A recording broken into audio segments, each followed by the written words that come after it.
সুপ্রিয় দর্শকবৃন্দ, আসসালামু আলাইকুম রহমতুল্লাহি ওয়া বারাকাতু। প্রীতি ও শুভেচ্ছা নেবেন। গত দু-এক দিন আগে বাংলাদেশ জাতীয়তাবাদী দল বিএনপির স্থায়ী কমিটির অন্যতম সদস্য সালাউদ্দিন আহমেদ বলেছিলেন, নির্বাচন সামনে রেখে জামায়াতের সাথে কোনো জোট করার চিন্তাভাবনা তাদের নেই, কিন্তু এনসিপির জন্য তাদের দরজা খোলা আছে।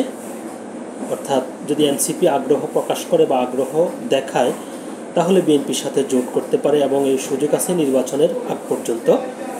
এরকম একটি কথা বলার পর এই রাজনীতিতে এটি একটি আলোচিত ইস্যু হয়ে উঠছে।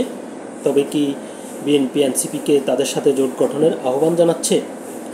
তো এটি নিয়ে এনসিপি এখন কি উত্তর দিচ্ছে বা এনসিপি কি ভাবছে, এটি নিয়ে দৈনিক কালবেলাতে একটি প্রতিবেদন প্রকাশিত হয়েছে, যার শিরোনাম করা হয়েছে বিএনপির সঙ্গে জোটের চিন্তা নেই এনসিপির, ত্রয়োদশ সংসদ নির্বাচন।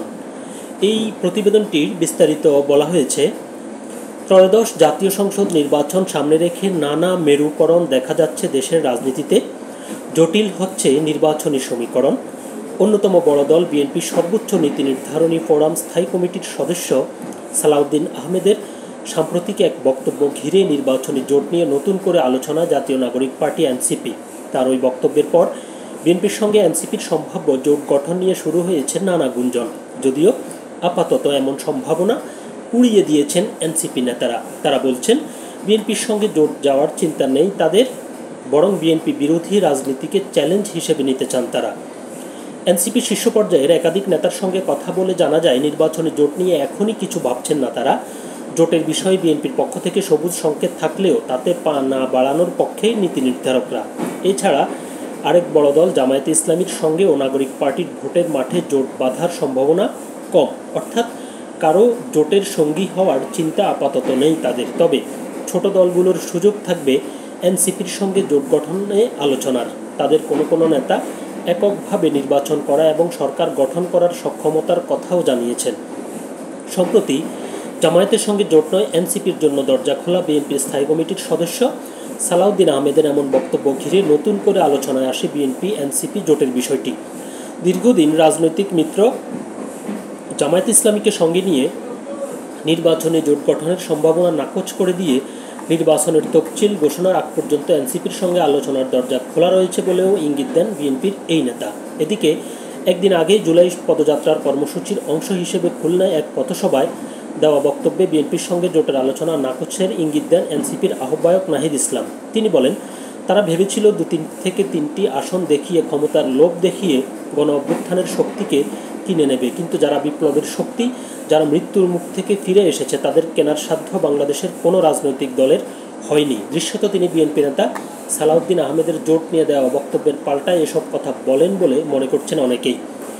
এনসিপির শীর্ষ পর্যায়ের এক নেতা কালবেলাকে বলেন, বিএনপির এমন ঘোষণা কোনো কৌশল হতে পারে, তবে আমাদের এই ধরনের কোনো ভাবনা নেই। বিএনপির সঙ্গে জোটে যাওয়ার পক্ষে কোনো আলোচনা নেই। কয়েকটি আসনের জন্য বিএনপির পেছনে গিয়ে নিজস্ব রাজনীতি নষ্ট করা এবং দেশ পুনর্গঠনের লড়াই থেকে সরে যাওয়ার কোনো চিন্তা নেই আমাদের। এছাড়া জামায়াতের সঙ্গেও জোট করার সম্ভাবনা নেই। একই ধরনের তথ্য জানান দলটির যুগ্ম সদস্য সচিব আলাউদ্দিন মোহাম্মদ। তিনি কালবেলাকে বলেন, বিএনপির মূলত এনসিপিকে নিয়ে গ্রিন সিগন্যাল দিয়ে তার নেতাকর্মীদের আশ্বস্ত করেছে। তাতে জনমনেও এমন একটা ধারণা তৈরি হয়েছে যে বিএনপি ও এনসিপির মধ্যে বন্ধুত্বপূর্ণ সম্পর্কের সম্ভাবনা আছে এবং বড় ধরনের বিরোধিতা এড়ানোর চেষ্টা চলছে। তবে আমাদের আহ্বায়ক নাহিদ ইসলাম এরই মধ্যে এমন কিছু যে হচ্ছে না সে বিষয়ে ইঙ্গিত দিয়েছেন। এনসিপি নির্বাচনী জোট নিয়ে এখনও কিছু ভাবছে না উল্লেখ করে আলাউদ্দিন মোহাম্মদ বলেন, আমরা এখন সারা দেশে দলকে সুসংগঠিত করার কাজ করে যাচ্ছি। সারা দেশে কমিটি হয়ে যাওয়ার পর কাউন্সিলরদের সঙ্গে বসে গণতান্ত্রিকভাবে নির্বাচন সংক্রান্ত বিষয়ে সিদ্ধান্ত নেবে এনসিপি। একই সুরে কথা বলেছেন এনসিপির সিনিয়র যুগ্ম আহ্বায়ক আরিফুল ইসলাম আদিব। তিনি কালবেলাকে বলেন, নির্বাচনী জোট নিয়ে আমাদের এখনও কোনো ভাবনা নেই। মূল দাবিগুলো আদায় না হওয়া পর্যন্ত আমরা এসবে গুরুত্ব দেব না। জুলাই ঘোষণাপত্র, সনদ, বিচার এবং মৌলিক সংস্কার এসবের দৃশ্যমান অগ্রগতি হতে হবে। জুলাই সনদের পর তফসিল ঘোষণা হলে তখন আমরা এসব নিয়ে আলাপ আলোচনা করব। বিএনপির সঙ্গে জোটের বিষয়ে জনমনে আলোচনার বিষয়ে তিনি বলেন, বিএনপি এনসিপির জন্য দরজা খোলা রাখছে কি রাখছে না সেটা বিষয় নয়। গত 10 মাসে বিএনপির যে রাজনীতি এবং আচার আচরণ দেখা গেছে, তাতে এনসিপি বরং ভাববে যে তাদের সঙ্গে এই বিষয়ে আলোচনা করবে কিনা। অন্তঃকুণ্ডলে নিজেরা নিজেদের যেভাবে হত্যা করেছে এবং চাঁদাবাজি সহ নানা অপকর্মের খবর গণমাধ্যমে আসছে, সেটি রাজনীতির জন্য অশনি সংকেত। অবশ্য এনসিপির নেতৃত্বে একটি জোটের সম্ভাবনার কথা জানিয়েছেন দলটির যুগ্ম সদস্য সচিব মোল্লা মোহাম্মদ ফারুক এহসান। তিনি বলেন, কারো সঙ্গে আসন ভাগাভাগির রাজনীতি করবে না এনসিপি। কালবেলাকে ফারুক এহসান বলেন, শুধু ক্ষমতা কেন্দ্রিক নয়, বরং সংস্কার ও বিচারের জন্য পথ চলা থেকে যাদের সঙ্গে মিলবে এনসিপি তাদের নিয়েই পথ চলবে। এখন পর্যন্ত এনসিপি একলা পথ চলার পাশাপাশি অভিন্ন লক্ষ্যের বাকি দলগুলোর সঙ্গেও কথা বলছে। সেক্ষেত্রে এনসিপির নেতৃত্বে একটি জোট হতে পারে। তবে আমাদের লক্ষ্য আসন ভাগাভাগি নয়, বরং সিস্টেম চেঞ্জ করা।